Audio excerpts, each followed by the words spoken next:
The Nazis wanted to take pictures of the Soviet POWs, but none of the POWs were smiling. So a Nazi officer walked up and knocked down one of the POWs. Under threat of death, the POWs tried to fake smiles and cooperated with the Nazis to take a picture. They were then executed by the Nazis.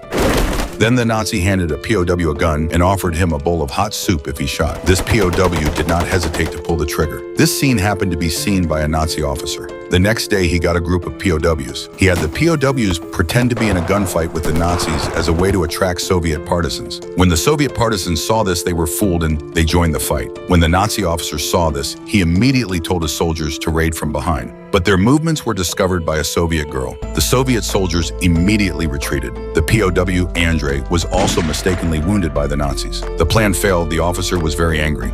However, the doctor who treated Andrei was a Soviet spy, thinking that Andrei was a hero of the Soviet army. With the help of the doctor, Andrei managed to get to the Soviet camp. In order to gain the trust of the Soviet captain, he told all the information about the German army and its deployment. The captain was unable to recognize the truth and could only leave Andrei behind for the time being. Their first task now was to destroy the German missiles. The Soviets planted bombs on the railroad tracks, but the bombs were soon discovered by the Germans. They shoot down the soldier defusing the bomb, and the gunfire ushers in a large number of Nazi soldiers. A Soviet soldier covered by his teammates comes under the bridge to catch the defused bomb. The bomb is detonated, successfully intercepting the Nazi train. They launched a fierce attack on the Nazi soldiers. The Soviet soldiers also managed to destroy the missiles. At this point, the Soviet captain also gets information that confirms that Andrei is the spy.